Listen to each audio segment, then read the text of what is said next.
sagalee qeerroo bilisummaa Oromooti. Sagaleen qeerroo bilisummaa Oromoo torbaanitti guyyaa 3 facaasaa yookaan kibxata kamisaa fi jimaata akka lakkoofsa sa'a Oromootti galgala keessaa sa'a 7:00 hanga 8tti meetir baandii 16 yookaan kiiloo heerzii 17,840 irratti qilleensa irraan isiniif darbuudha. Kun sagalee qeerroo bilisummaa Oromooti.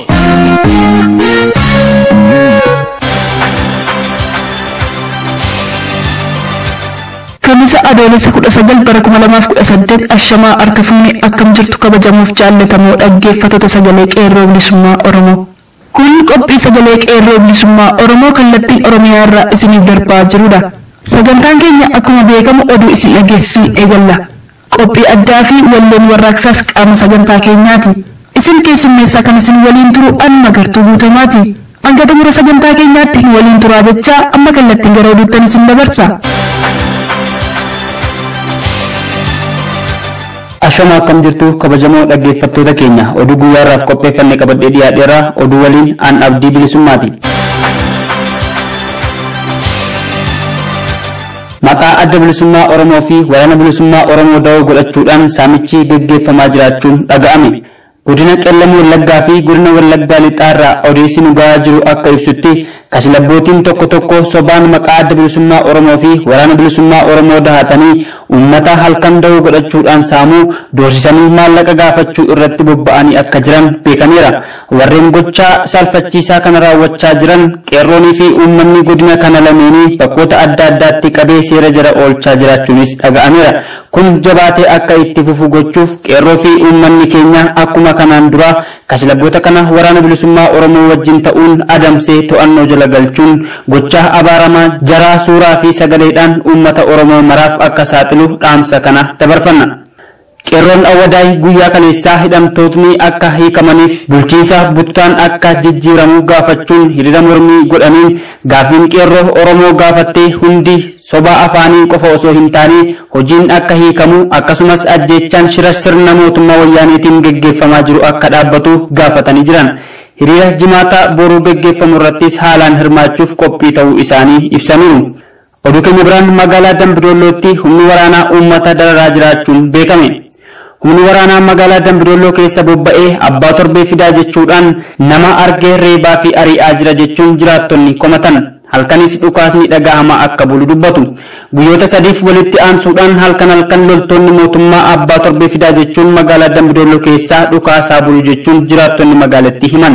Jiraataan magaalattii maqaan isaanii akka dhahamuu hin feene tokko akka himanitti galgala sa'aatii 12 booda keessumaa sa'aatii 4-5 keessaa dhukaasni akka malee waan dhaga'amuuf uummanni yaaddoo guddaa keessa jira jedhan. Humni waraanaa mootummaan magaalaa keessa bobbaasee nama karaarra deemu reebuu fi dhiphisuurraa kan ka'e namni akka fedhe gad ba'uu hin danda'us jedhan. Sababiin reebicha kanaa maali kan jedhuuf nuyi guutummaa isaa beekuu baannus abbaa torbee fidaa isintu nyaachisaa isin keessa taa'ee nurratti dhukaasa jechuun nama argan hunda dararuu jedhan. Loltoonni adda bilisummaa Oromoo naannoo magaalaa akka jiru ni odeeffama garuu gara isaanii deemanii waraana banuurraa magaalaa keessa gara uummataatti deddeebi'us jedhan. Daandii Finfinneerraan gara Dambidolloo fiduu irratti qaama hin beekamneen poolisoonni waan miidhamaniif gara magaalattii dhufanii akka ija bahumsaatti abbaa torbee fidaa jedhanii dhiphina kana uumus jedhu jiraattonni kun. Uummata gabaaf ba'illee akka tasgabbaa'ee bitee hin gurguratin gochuun akka bittinnaa'u taasisaa jirus jedhama. Humni waraanaa kun osoo namoota daandirraa ari'anii baqatanii baankii Awaash magaalicha keessa jiru keessa gallaan achitti maal godhan maaliif akkas reebdu jedhee yommuu waardiyyichi dubbatu maaltu si galche jechuun rasaasaan rukkutan. Jiraataan biraa dubbisni bakka Iyesuusii jedhamutti qaamni hin beekamne tokko boombii waan irratti darbatee miidheef uummatatu qaama kana beeka jechuun rakkinichi akka hammaatu taasisee jiras jedhama. Qaamni eenyummaan isaa hin beekamnes uummata keessa goree waan isaan rukkutuuf qaama isaan miidhaa jiruu fi saba adda baasanii ilaaluurraa uummata dararaa jirus jedhe. Sa'aatii 11 booda namni tokko gad baanaan akkasumatti hin dhiisanii sababiin isaas namni uummata keessa dahatee nu miidhuuf socho'u jira jedhanii waan of sodaataniifis jedhu. Yeroo dhiyootiin as rakkoon nageenyaa lixa Oromiyaa godinaalee Wallagga Lixaa fi Qellam Wallaggaa keessatti uumamaa tureera. Deebii raayyaan ittisa biyyaa kenne kana hordofee mootummaan federaalaa raayyaa ittisa biyyaa fi poolisii federaalaa gara Qellam Wallaggaatti bobbaasu ministeerri humna ittisaa federaalaa obbo Mootummaa Maqaasaa himaniiru. Mootummaan gocha hammeenyaa humni waraanaa raawwatu kana dhoksuudhaaf nageenya tasgabbeessuuf humni waraanaa bobbaafame jedhus faallaa kanaatiin nageenyi uummataa humna waraanaa mootummaa kanaan akka malee miidhamaa jira. Ergaa adda bilisummaa Oromoon waraana yeroof dhaabeera jedhee humni waraanaa mootummaa akka malee gara lixaa Oromiyaatti bobba'uun carraa dhukaasa dhaabuu adda bilisummaa Oromoon dhaabetti fayyadamuun uummata nagaa dararaa jira. Jiraattonni garuu humni waraanaa kun yaaddoo nageenyaa keessa nu galcheera waan uummanni hin beekne fidaa jedhanii dhiphisaa jiraachuus maddeen keenya beeksisan. Oduu keenyattaan utuma humni waraanaa mootummaa jiranii liyyuu hayliin uummata keenya waraanaa jira jechuun uummanni kibba Oromiyaa komii dhiyeeffatan. Dilbata godina Gujii Bahaa aanaa Gumii Eldaddoo ganda naannoo Somaalee waliin daanga'utti haleellaa jiraattonni naannichaa poolisii addaa naannoo Somaaleen raawwatame jedhaniin lubbuun namoota 6 darbuu fi 20 kan ta'an miidhaan qaamaa cimaa fi salphaan irra ga'uun ibsame. Jiraataan aanichaa barataan yuunivarsiitii Walaayittaa Sooddoo waggaa tokkoffaa kan ta'ee fi maatii isaa bira boqonnaaf deemee didoo waariyoo rasaasaan rukkutamee hospitaala Nagalleetti wal'aanamaa akka jiru himameera. Erga walitti dhukaasuun eegalamee guyyoonni 3 darbuu kan hime didoon dhukaasa dilbata banameenin rukkutames jedha. Waraana ganama sa'a tokkotti dhufanii uummata nagaa jiru irratti bananii hanga sa'aatii 7tti walitti dhukaasu ture jechuun hospitaala Nagalleetti dilbata sa'a booda wal'aansaaf kan gale didoon ni hima. Namni rasaasaan dhahame hedduudha kan jedhu dargaggoon kun namoota rasaasaan rukkutaman keessaa reeffa nama 6 argeera, namni madaa'e 20 ta'as jedhe. Akka didoon jedhutti hidhattoota huccuu irraaf jiran wal fakkaatu uffatan meeshaa waraanaa jajjaboo qabatanii fi baay'inni isaanii 100 lakkaa'amutu dhukaasee miilla isaa rasaasan rukkute. Kunniin liyyuu poolisii Somaaleedhas jedha. Didoon miseensonni poolisii addaa naannoo Somaalee lakkoofsaan hedduu akka turanis dubbata. Daangaa Oromiyaa fi Somaalee irratti ammallee lubbuun darbaa jira. Qaamni nageenya uummataa jeeqan kun liyyuu haayilii Somaalee ta'uu akkamiin beekame kan jedhuuf jiraattonni kan himan uffati isaanii irraa jalaa wal fakkaata, kopheen isaaniis tokkuma, tooftaan loltummaa isaaniis shaakala kan qaban agarsiisa. Meeshaaleen hidhatanis meeshaalee waraanaa gurguddoodha. Kanaan poolisii addaa Somaalee akka ta'an beeknas jedhan. Qaamolee meeshaalee ammayyaa hidhachuun isaan miidhuu dhufan horsiisee bulaan aanichaa waanuma qabuun ofirraa dhowwuuf yaalus himaniiru. Bakka haleellaan kun qaqqabetti qaamni nageenya mootummaa hin turre walitti dhukaasa sa'aatii 7 oliif tureen booda qaamoleen haleellaa raawwachuu dhufan konkolaataan gara dhufanitti deebi'uu isaanii hordofee amma faarri tasgabbii jiraachuus jiraattonni ni himu. Hawaasni Somaalee naannoo daangaa Oromiyaa godina Booranaa jiran gama isaaniitiin lafa isaaniirraa buqqa'aa fi ajjeefamaa akka jiranis beekameera. Ministeerri muummee Itoophiyaa Dr. Abiy Ahmed pirezidaantii Eertiraa daawwannaaf as turan ganama erga geggeessanii booda ibsa kennaniin naannolee daangaa naannoo Somaalee Itoophiyaa fi Oromiyaa akkasuma naannolee biroo jeequuf qaamota yaalii taasisaniin hojii jeequmsaa isaaniirraa akka of qusatan gaafataniiru, ejjennoon akka fudhatamus ibsanii turan. Naannoleen daangaa Oromiyaa fi Somaalee gidduutti lubbuun namaa akka baalaatti harca'aa jira kan jedhan Dr. Abiy poolisii federaalaa fi raayyaan ittisa biyyaa sa'aatii ammaarraa eegalee namootaa fi gareewwan uummattoota walitti buusan lubbuun namaa akka darbu godhan yookaan gargaaran gara seeraatti dhiyeessaa jedhaniiru. Garuu tarkaanfiin qabatamaan fudhatame hanga ammaatti hin mul'anne. Ministeerri muummee fi pirezidaantiin naannolee lameenii gidduu galummaa qaamolee nageenyaa mootummaa federaalaa haa hayyaman malee jiraattonni naannoo wal dhabdeen kun itti baay'atu jijjiiramni ni dhufa abdii jedhu waan qaban hin fakkaatan. Itti gaafatamaa waajjira dhimmoota kominikeeshinii mootummaa godina Booranaa obbo Galmaa Booruu guyyoota darban keessa aanaalee 5 godina Booranaaf naannoo Somaalee daangessan keessatti lolli uummata irratti banamee lubbuun darbee fi miidhamni qaqqabee hedduu ta'uu himan. Raayyaan ittisa biyyaa fi poolisiin federaalaa Moyyaalee keessa jiraachuun isaa homaa nuuf fayyadnes jedhu. Bu'aan uummataa buusan osoo jiraatee uummata keenya lubbuu baraaruudha, qabeenya uummata keenyaa akka hin banne tolchuudha. Garuu hanga ammaatti lubbuu uummata keenyaa bayyanachiisuu hin dandeenye, badii qabeenya uummataa hambisuu hin dandeenyes jedhan.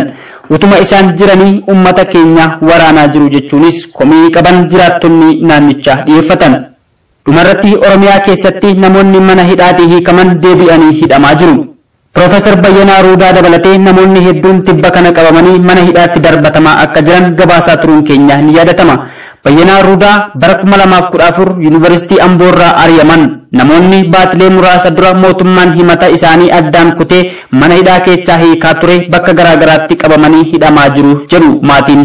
Kamisa darbee mana jireenya isaanii magaalaa Fiichee irraa kan qabaman barsiisaan Yuunivarsiitii Amboo kan turan Profeesar Bayyanaa Ruudaa namoota irra deebiin qabaman keessaa isaan tokko.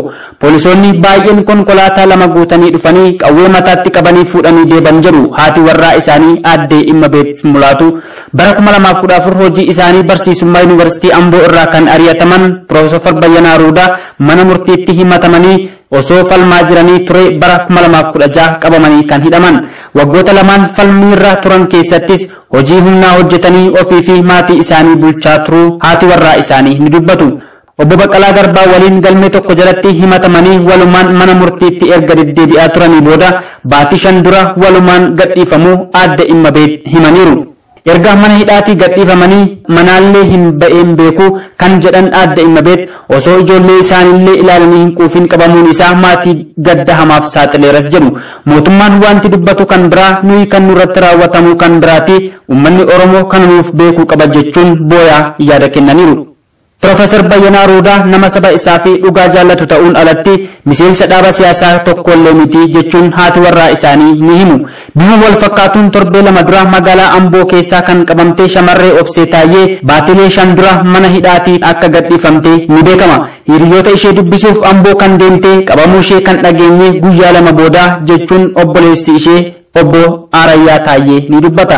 Magaalaa Amboo keessatti poolisii Oromiyaan akka qabamtee fi magaalaa Bishooftuutti mana dhuunfaa keessatti hidhamtee jiraachuu ishees Obbo Arayyaan himaniiru. Erga hidhamtee torbee 2 keessatti mana murtiitti hin dhiyaanne shakkii qabna jechuun alattis sababni itti qabamtee itti hin himamnes jedhu. Obseen bara 2017 qabamtee waggaa tokkoof erga mana hidhaa turtee booda baatii 5 dura gadhiifamte. Sanaan duras yeroo garaagaraatti hidhamaa turuu ishee maatiin ishee ni himu. Kabajamoo dhaggeeffattoota keenya oduun guyyaarraaf qopheeffanne kanuma qophiilee keenyaaf waliin turtii gaarii.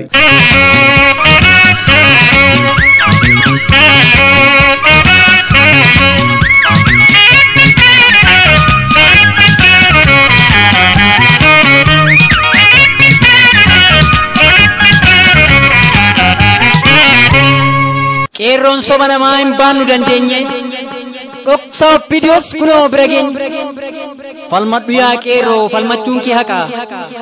Kaayyoo kee ganamaa hin balleessin maqaa. Gaaddisa ganamaa maamnu jalaa gogsu. Kan nuti barbaannu maamnu jalaa dhoksu. Maqaa jijjiiranii sobaan amma hiyyeessu. Kana gurri qeerroo tasumaa hin dhageessu. Muka hundee qabu gogsuu maaltu fide? Maalumaaf dhama'u erga qeerroon dide. Hin feenu kan biraa abaawoo maleessa. Nuuf riqicha keenya isheen kan kaleessa. Waa meeqa karoorsee walii gadi oofa. Kana baawoo jibbu beekaadha moo doofa. Dura ni shakkine oduu yoo dhageenye.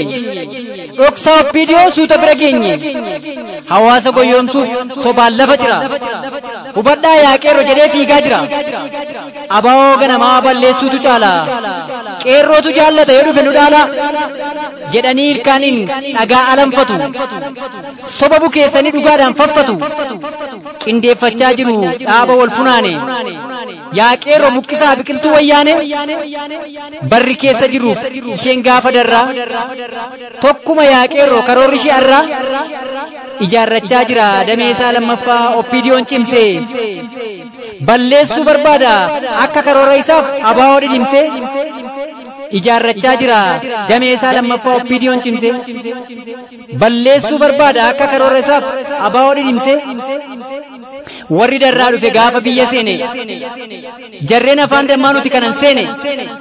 Suutaan akka jawwee nutti maratanii. Morma nurraa buusan albee qaratanii. Isheen bara sanaa godaannisa taate. Fira jedhee dhufee waraabuun nu nyaate. Biqilaa nu fixe hiddaaf hundee jira.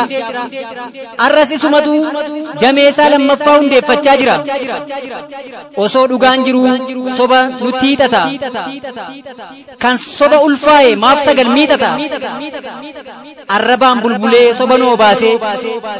Nuti lola dhaamnaan waraana bobbaase. Dubbiin hin bulchaanne walakkeessaan bukoo. Qeerroon Oppiidiyoo hin kaayyattu hukoo. Dubbiin hin bulchaanne walakkeessaan bukoo. Qeerroon hin kaayyattu Oppiidiyoo hukoo. dhaaba haqa qabu seenaarraa dubbifne bakka gad inni qilleensaan bubbifne arras waliin jirra duras waliin turre dhaaba qabsoo keenyaaf hundee ta'e turre albeen harka kee irraa lammata nu nyaatu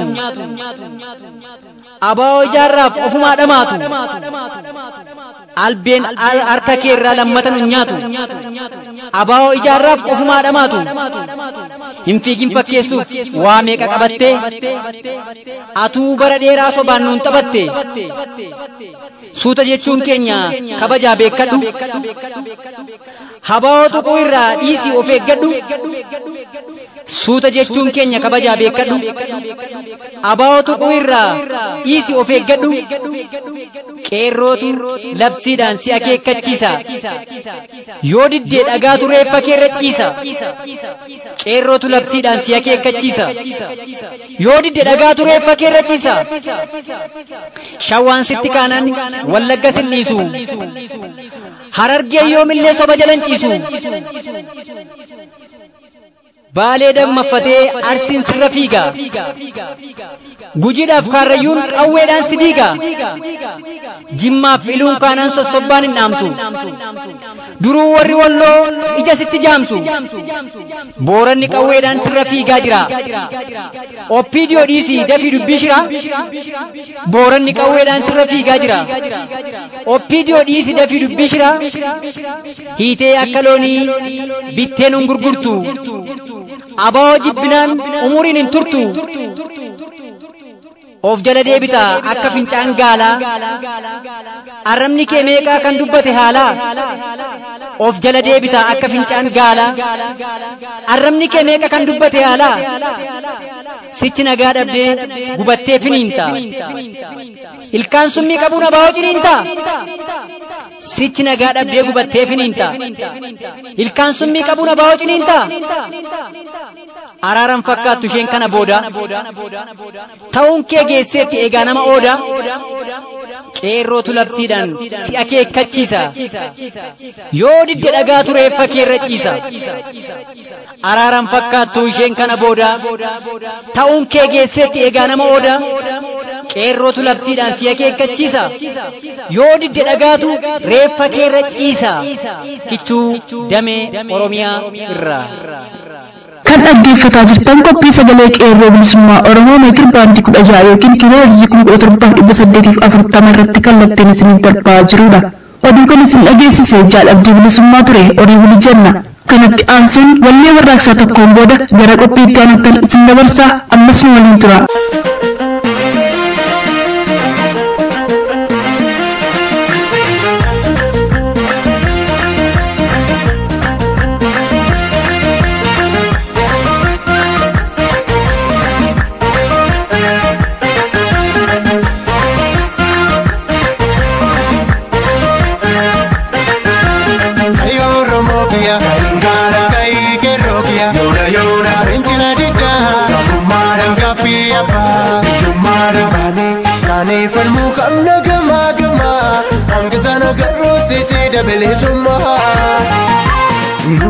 Usun, watalison, noramalu ya jamal, parampani tenye wanto kapuma. Kayo romokia, kayungara, kayikerokia, yora yora, penchina dida, kapumara, kapia pa, yumara, kane falmu kamna gama gama, angkasana garuti tida belisuma. Konokia, yalamiko, mafusani chaliso, kawe male bilisuma don nufto.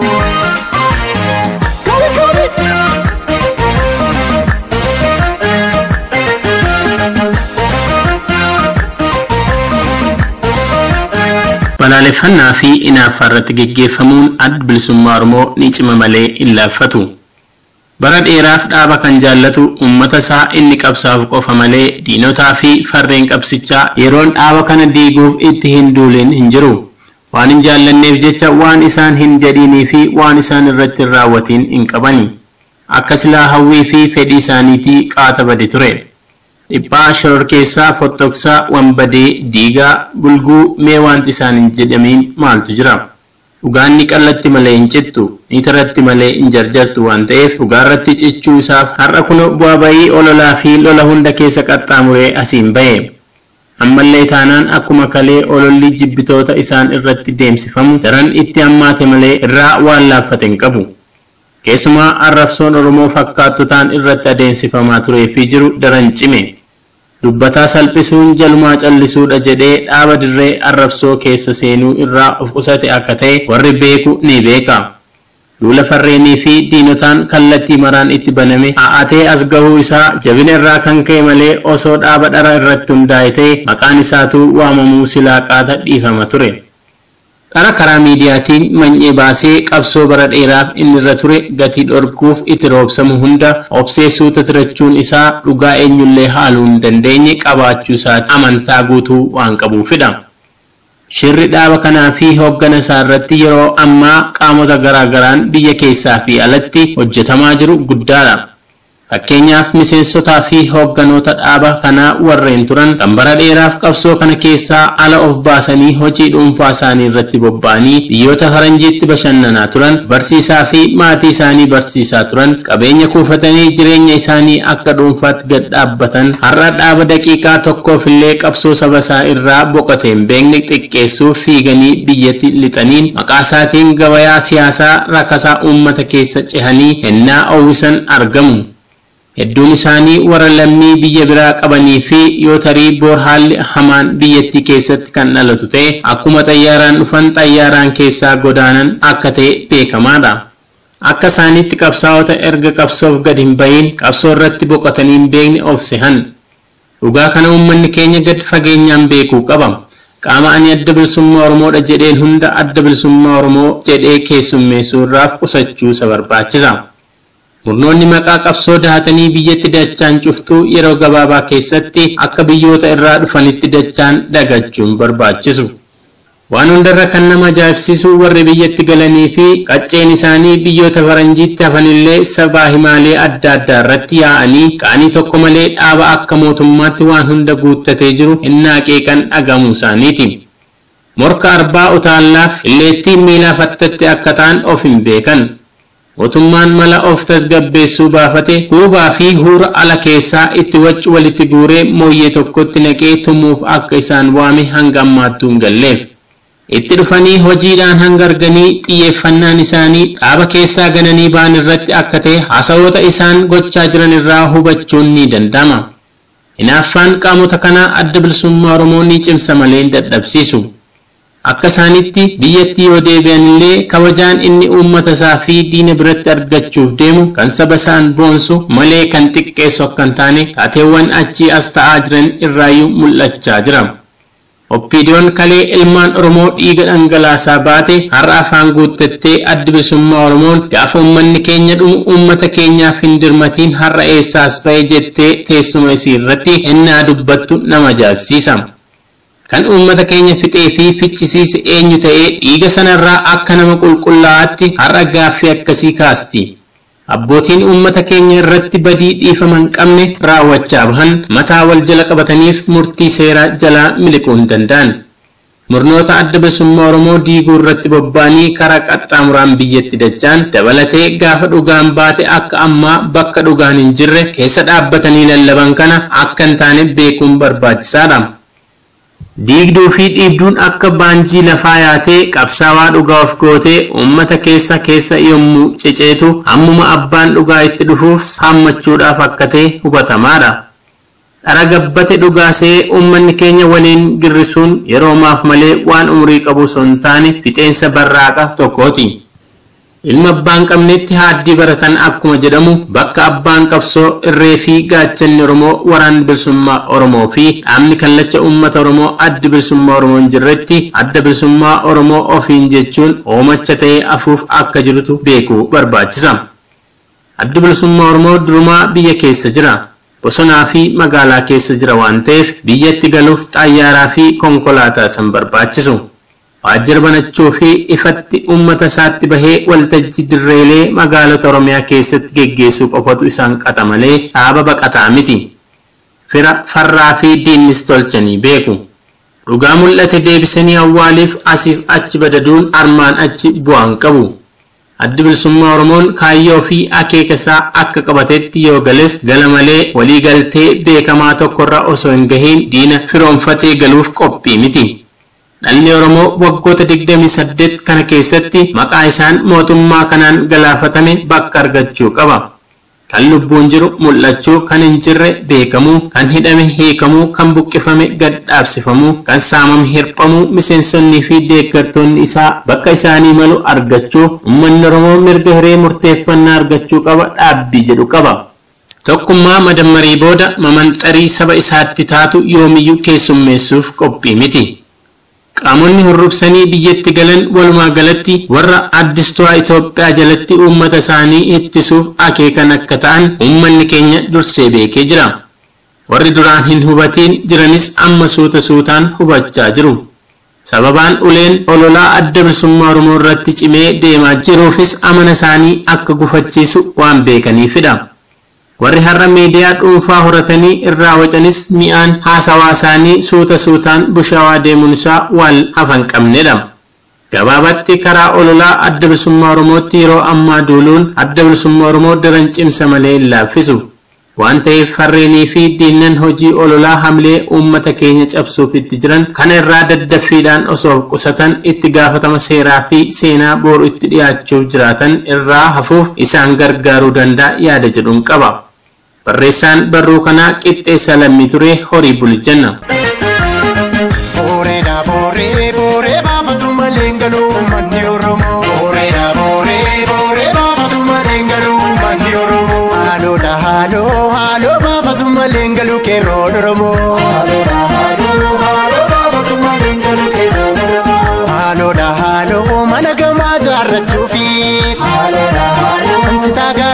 Machuni gara laafummaa keenyaa fi gabummaa nu dheerachuni kalamni kee jeessa jeessi kasi waraanee waraanii yoo akkanan goone gurbaa diinni baraan sirraa sirbaa nu garbuu garree facaafnee citaan fi keessa maalee lolollee gumaan baafannee wayyaa nu du'aadha maalee maalee haaloo baafatu malee galuu waraanni Oromoo haaloodha haaloo baafatu malee ni suqeerroo Oromoo pate pate gabi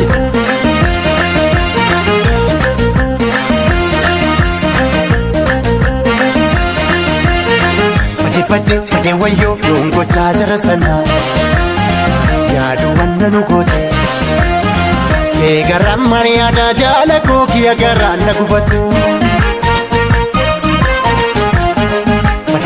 pate wayo yongo chajara sana yaadu wanna nu gote ke garam mariada yadiro kiya garan na gubatu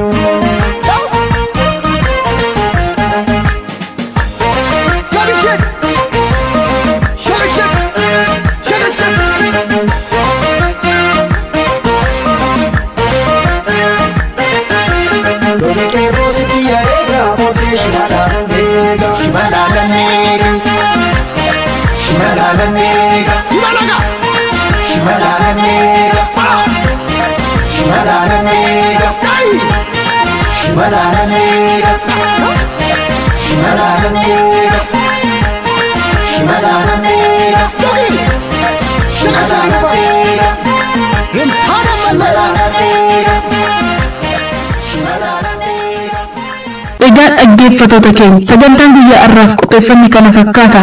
Waan dhaggeeffattaniif galanni keessan bilisummaa haa ta'u jechaa qophii keenya guyyaa boriin hanga wal agarrutti nagaan nuuf tura. Injifannoo uummata Oromoof gadaan gadaa bilisummaati.